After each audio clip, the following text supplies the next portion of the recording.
After watching this video, you will have a solid understanding about async and wait syntax and why this thing is super necessary. So before going into this topic, let's see how JavaScript executes your code.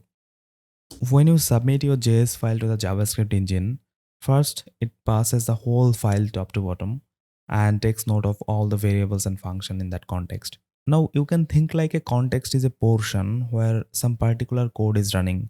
Say your house is the global context and inside the house you have your kitchen. Kitchen is the cooking context. Likewise, JavaScript has a global execution context, and whenever a function is being called, a brand new execution context is created for that particular function. So JavaScript is also single threaded, meaning it can do one thing at a time. Say you are alone inside your house, and when you are cooking, you are in the kitchen context. So in that particular time, you are not taking bath in the washroom context. Here you are like a single thread.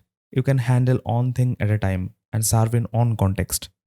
Okay, JavaScript is exactly similar. So it also finishes the task of on context, then goes to the second one. Now let's analyze this code and understand the whole thing clearly.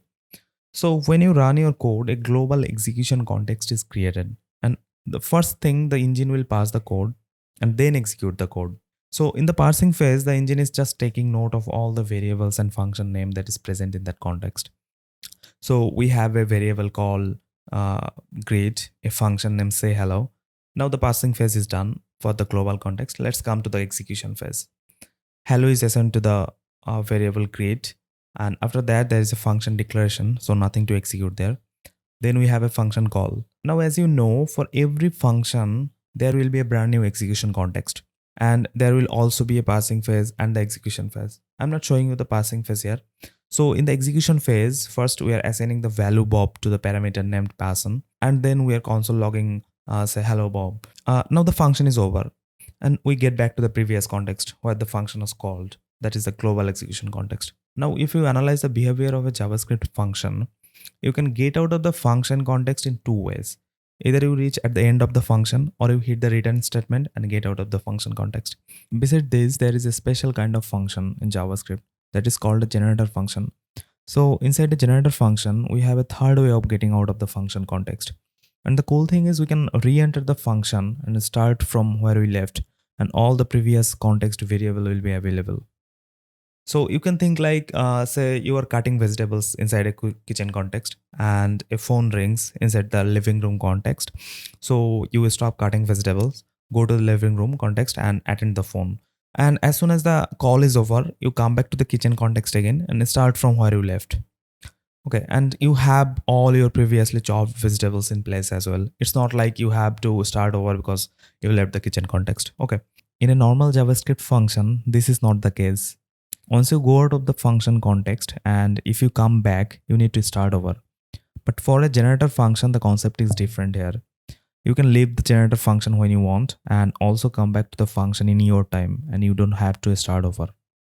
So let's see an example. Say, so this is a generator function, and inside the generator function, you have a new keyword named yield, and you put an asterisk after the function keyword to make that function a generator function. So let's see how the engine executes this code. In the parsing phase, we have a function named generator and three variables named gen, r1 and r2. Let's come to the execution phase next. In the first line, we have a function declaration, so nothing to execute. Next, we are creating a generator function. So when you create a generator function, you get a generator object, and we are storing that object inside the variable gen. This object has a couple of methods. The most important method is next. Okay, by the way, methods and functions are similar. Okay, you call a function as a method when it is inside of an object. So in the next line, we're calling that method next. So a new execution context will be created, and inside that execution context, we are executing this generator functions code. So first, the parameter I will have the value of whatever we are passing during creating this generator object. In our case, that is 10.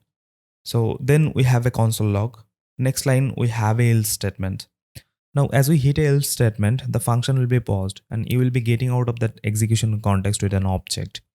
But the execution context is not deleted completely because we didn't reach at the end of the code, nor we hit a return statement.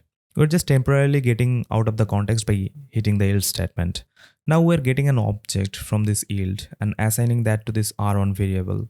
That object has two properties. One is value, which is equal to the value that we have yielded, and a property called done, which will contain a boolean, meaning whether the generator function is over or not.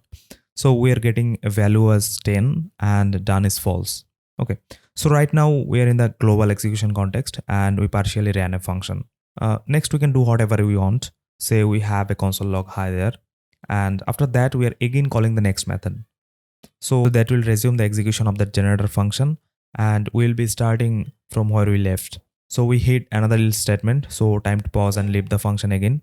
But in this case, we have reached at the end of the function as well. So we'll be getting out of the function context and the context will be removed as well. And we are having an object again. In that object, the value is 20 and done is true. So this is the concept of generator function. Now, async and wait is also making a generator function under the hood. Actually, when you mark your function async, you are making that function as a generator function. And inside that, you are using await keyword, which is similar to the yield. But the difference is you only use the await keyword in front of a promise. You hit the await keyword and leave the function context. And as soon as the promise is resolved, you come back to the context again. If you don't have any idea about JavaScript promise, then you can see my video on promise. Okay. Let's see a real world example with this. Say this is the code. Let's start the execution. First, we are assigning some values to the variables, then to function declaration, so nothing to execute. After that, we are calling the function fetch data. Now a brand new execution context will be created. In the first line, we are calling the fetch function to get some data from the server. Okay, and as you know, fetch will return a promise. And with this await keyword, we're saying that pause the function until the promise is being resolved and get out of the execution context. So we are again in the global execution context and next line is to run this console log. Now say after a couple of seconds, the server responds with some data. So the promise is resolved. So again, the thread will go inside and resume the function. Now it is assigning this tax details to this tax details variable. Next line, we are console logging that tax fetching is done. After that, we are again calling the fetch function to fetch the salary details from the server. So we put an await keyword. So the function will be paused again until the promise is resolved and the thread is again going back to the global context. But nothing to execute there in the global context. So the thread simply waits. Say after a few seconds, the salary details arrives. So the promise is being resolved and the thread goes back to the function and resume. It assigns the return value to the salary details variable. And in the next line, it is console logging something. And finally, it is calling another normal function and handing over all the values. And again, a new execution context is getting created for the generate report function and so on. So this is the complete flow for async and wait. You're entering or leaving a function context based on a promise. So if you have any further question on this topic, let me know in the comment section. And if you think you learned something from this video, consider subscribing to this channel and I will see you in the next video. Thank you. Bye.